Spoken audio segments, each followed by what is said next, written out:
Speaking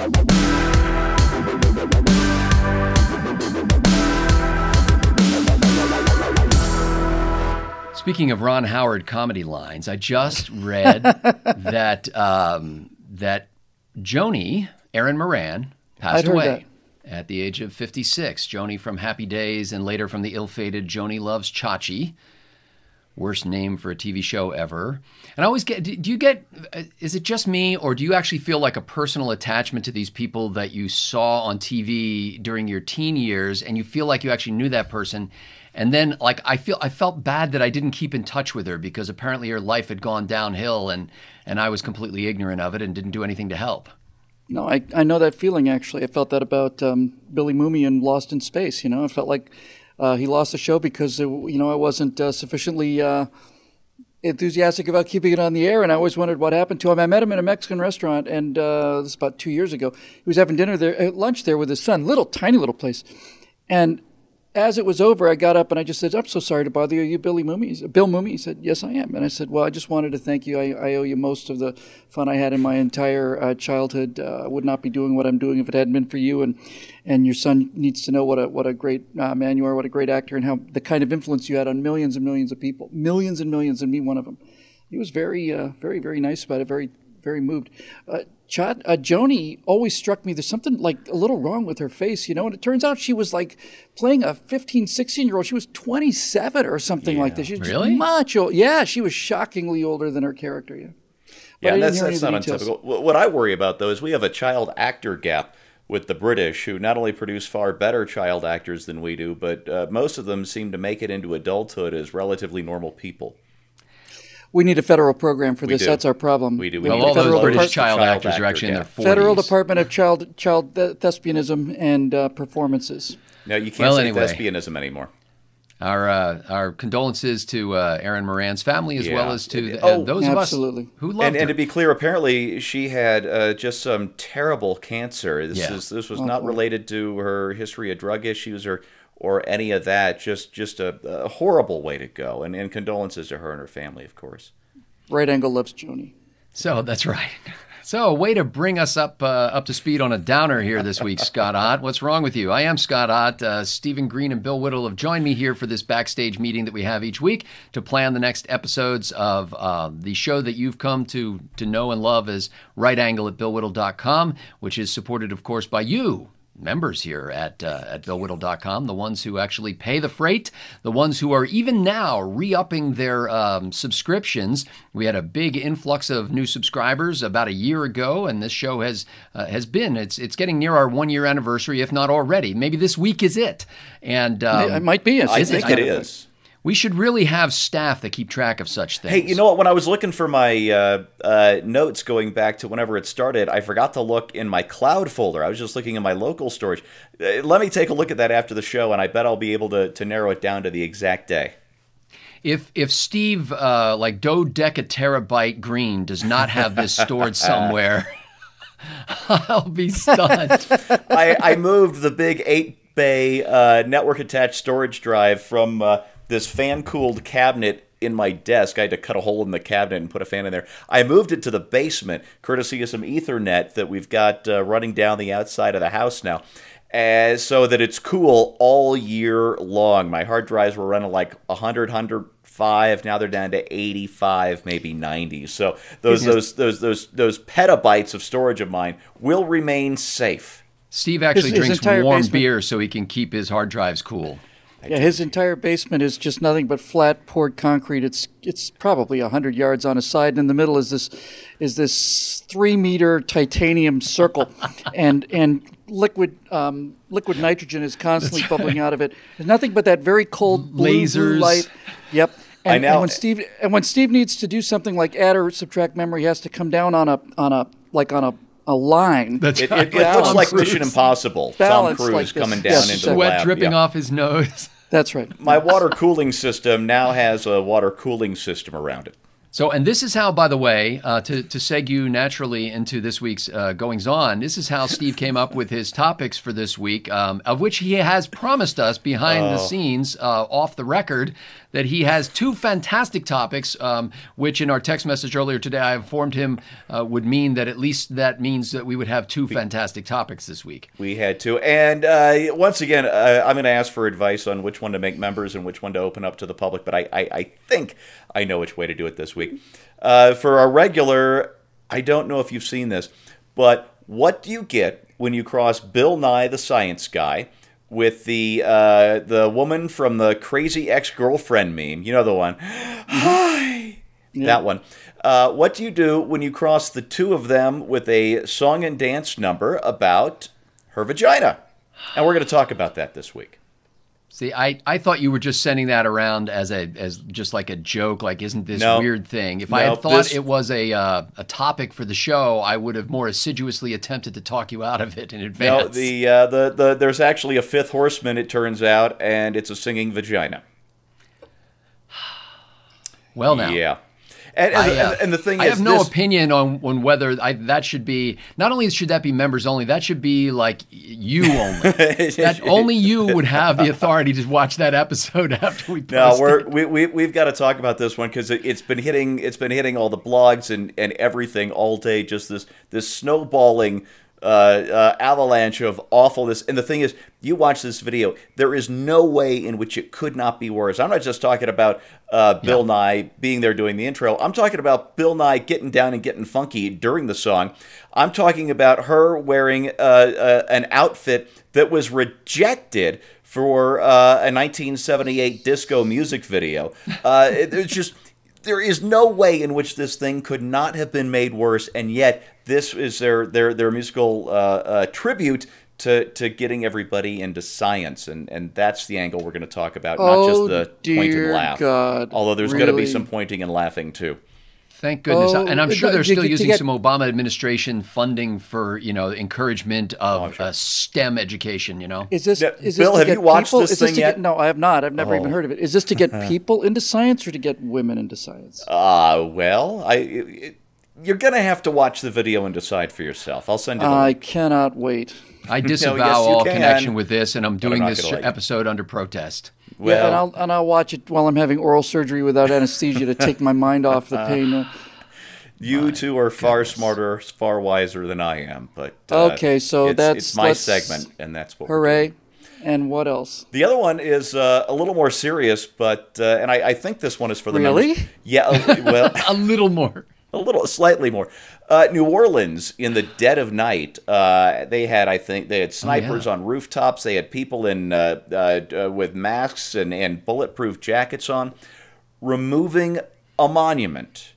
But it wasn't your typical Civil War monument that people are demanding be torn down all across the country, and I think those should stay up. But on this one, I could only breathe a sigh of relief. This one was set up towards the end of the 19th century as an explicit tribute to white supremacy after a bunch of locals revolted up against the racially integrated New Orleans Police Department, and I believe people were actually killed in this incident, and then they erected this monument to, explicitly, it says right on there, to white supremacy.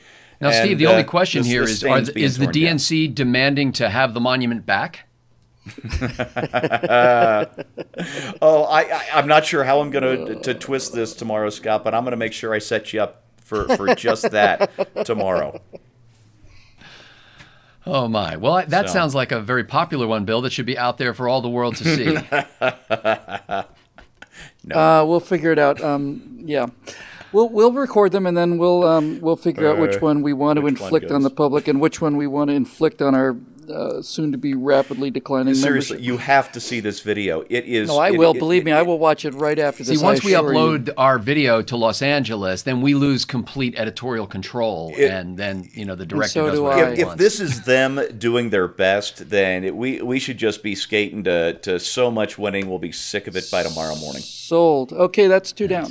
All right, William Whittle, you also will be hosting an episode of your eponymous at your eponymous website of Right Angle this week. What would you like to talk about? I think I'll talk about the French runoff election and the choices facing the French people and Le Pen is down significantly against, is it Macron or is it Macron? Anybody know how you pronounce it? What is it? It's like pen and marker. Looks like Macron. Yeah. Macron. Macaroon. You know, In any event, what's his name?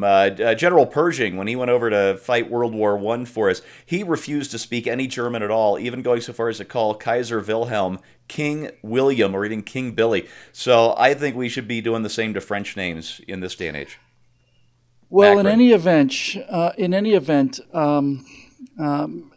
it's an interesting world. We're down now to Le Pen and Macron, and neither of them are major party candidates. They're both outliers. And needless to say, the world is reporting this as centrist Macron versus far-right extremist Le Pen.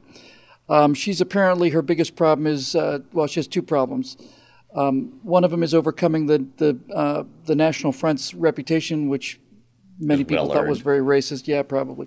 And secondly, she said she's going to get out of the euro, and the French people apparently want to stay with the euro, not necessarily the European Union, but the currency.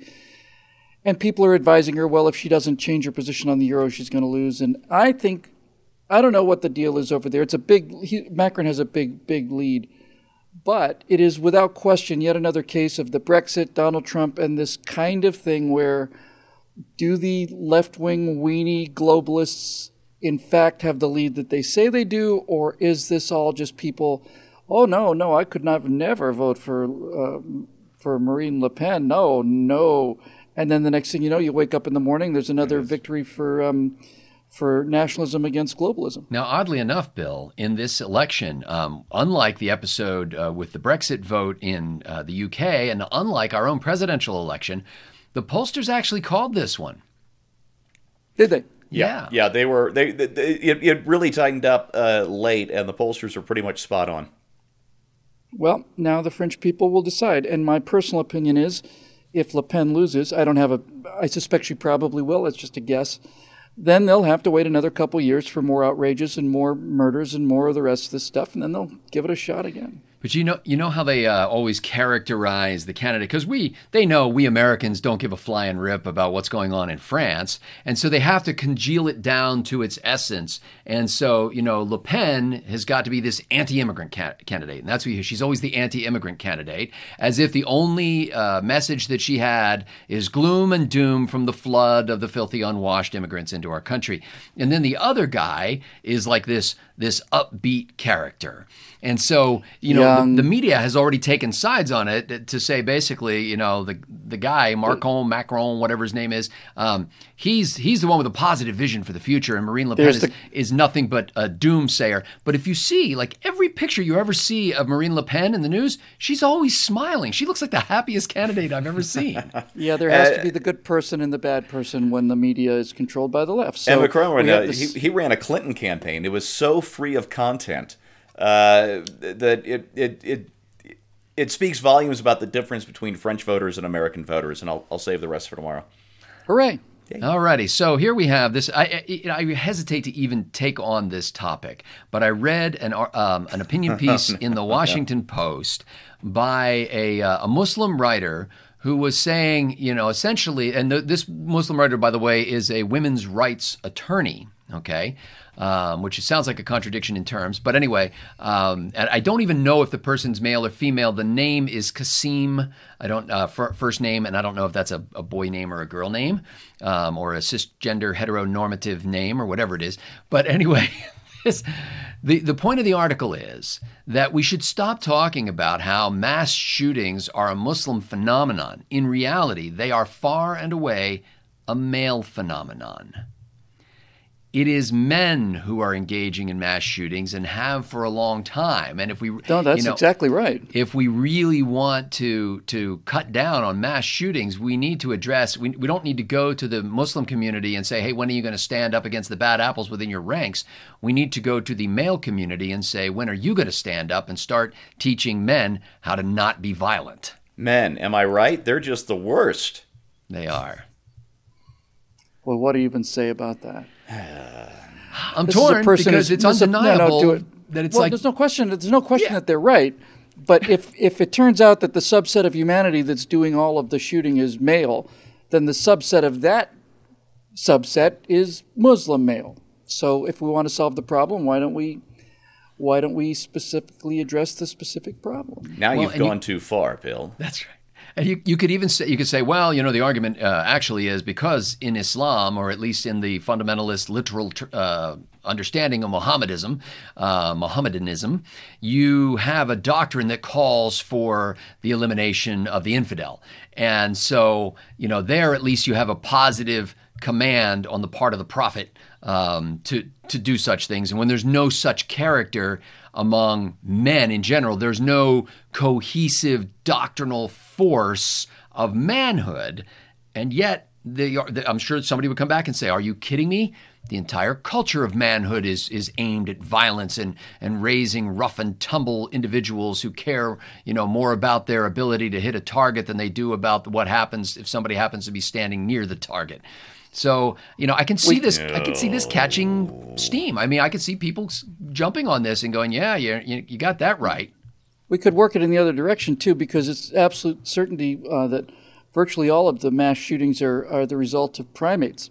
And oh my goodness, I hadn't even thought of that. Yeah, no, it's absolutely true. In fact, if you really get down to it, it's actually mammals that do virtually all of the mass shootings. Vertebrates in general, I think, are. We helped wipe out the dinosaurs. That was ethnic cleansing on a global scale. I mean, it's fundamentally bilateral symmetry that I think sets people off.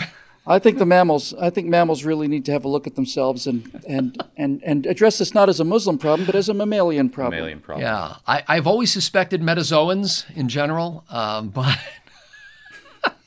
So it's carbon-based life forms that are doing all of this murdering. So, ladies and gentlemen, as you can see, it's going to be hard to keep that episode to 9 minutes, given the fact that we've just broadened it to include all waveforms, all things that have mass or density. It's matter. Matter is doing the killing. Matters. That's right. We need a new universe. So, folks, this is the kind of thing that you've caused, really. I blame you. We blame you. Yes. That's right. You're the funding source for this, and not that we're not grateful. We certainly are, because it allows us to let our minds roam free without the help of hallucinogens that were normally required by our parents.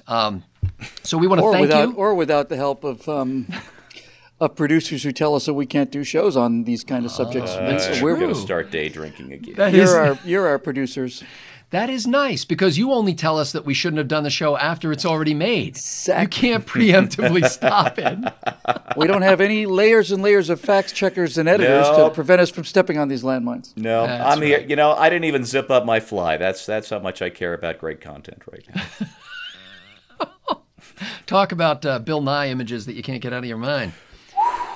That's nigh on one of those. So, ladies and gentlemen, there go the renewals. We're now going to gavel down this pre-production meeting of Right Angle and look forward to shooting your episodes this week, which we do in one marathon session tomorrow, and then roll them out during the course of the week so that you can enjoy them, share them, like them, love them, send out emails and annoy all your friends by encouraging them to become subscribers at BillWhittle.com. For Bill and Steve, I'm Scott. Thank you for making this happen. Thank you.